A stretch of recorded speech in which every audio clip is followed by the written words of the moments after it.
ইনকিলাব মঞ্চের মুখপাত্র শরীফ ওসমান হাদির খুনিদের বিচার দাবিতে পল্টনের বায়তুল মোকাররমে জড়ো হয়েছে মানুষ। জড়িতদের দ্রুত বিচারের আওতায় আনার দাবি জানাচ্ছেন তারা। সেখানে রয়েছেন সহকর্মী শাহিদুজ্জামান সাকিব। আমরা যুক্ত হব তার সঙ্গে। সাকিব, এখনকার কর্মসূচি নিয়ে বিস্তারিত জানতে চাই আপনার কাছে। রাজনৈতিক দলগুলোর নেতাকর্মীরা কি বলছেন, কি অবস্থা দেখছেন সেখানে জানাবেন।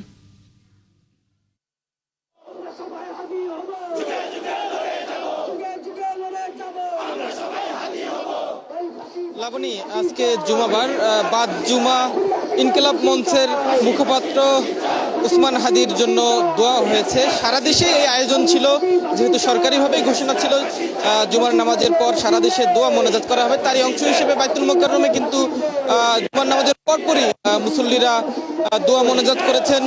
পাশাপাশি নামাজ শেষে বিভিন্ন রাজনৈতিক দলের নেতৃবৃন্দ এখানে জড়ো হয়েছেন শরীফ ওসমান হাদির খুনিদের গ্রেপ্তারের দাবিতে এবং সুষ্ঠু বিচারের দাবিতে। তাদের সকলের মধ্যে কিন্তু আমরা ক্ষোভ লক্ষ্য করছি। তারা নানা ধরনের প্রশ্ন রাখছেন।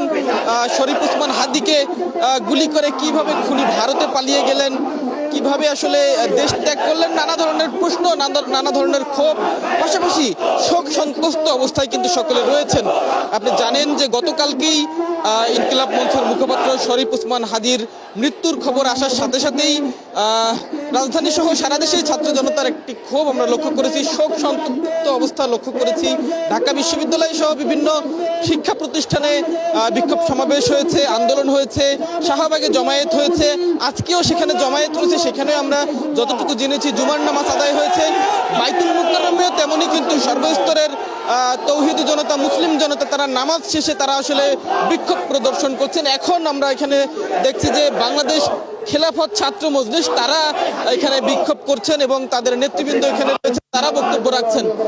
তারা যেটি বলছেন যে অনতি বিলম্বে শরীফ ওসমান হাদির উপর যারা হামলা করেছে, যারা তাকে শহীদ করেছে, তারা যেখানেই থাকুক না কেন তাদেরকে যেন দেশে ফিরিয়ে এনে তাদের বিচার কার্যকর করা হয়, তাদের ফাঁসি নিশ্চিত করা হয় এবং দেশে যারা আসলে ফেসিবাদ এবং ফেসিস্ট আওয়ামী লীগের দোষর রয়েছেন, যারা আওয়ামী লীগের পক্ষে সাপাই গাইছেন কিংবা আওয়ামী লীগের নেতাকর্মী যারা রয়েছেন উস্কানি দিচ্ছেন, তাদেরকেও আইনের আওতায় আনবার দাবি কিন্তু আমরা এই রাজনীতিবিদদের বক্তব্যে লক্ষ্য করছি। তারা সেই দাবিগুলো রাখছেন।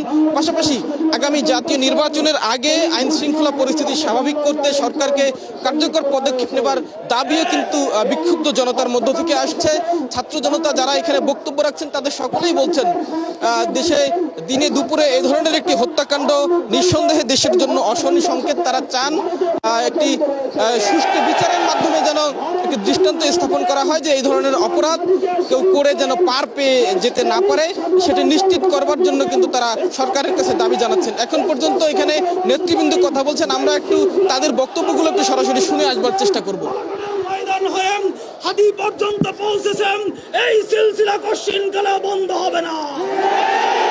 আমরা সবাই হাদি হব, আমরা সবাই হাদি হব। প্রিয় সংগ্রামী সাথী ও বন্ধুগণ, একটা কথা না বলে পারি না।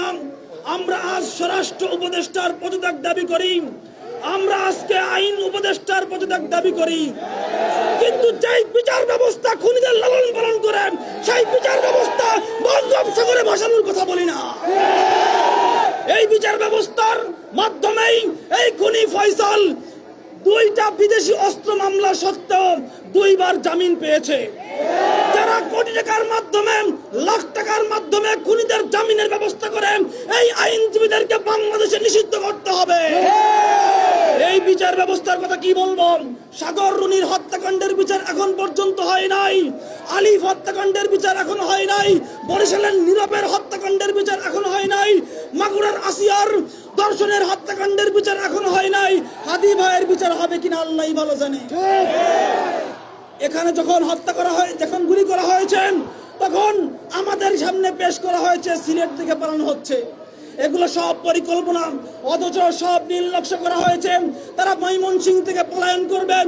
সুতরাং বাংলাদেশের কারা কারা এর সাথে জড়িত রয়েছেন এদেরকে চিহ্নিত করে দৃষ্টান্তমূলক শাস্তির ব্যবস্থা করতে হবে। সংগ্রামী সাথী বন্ধুগণ,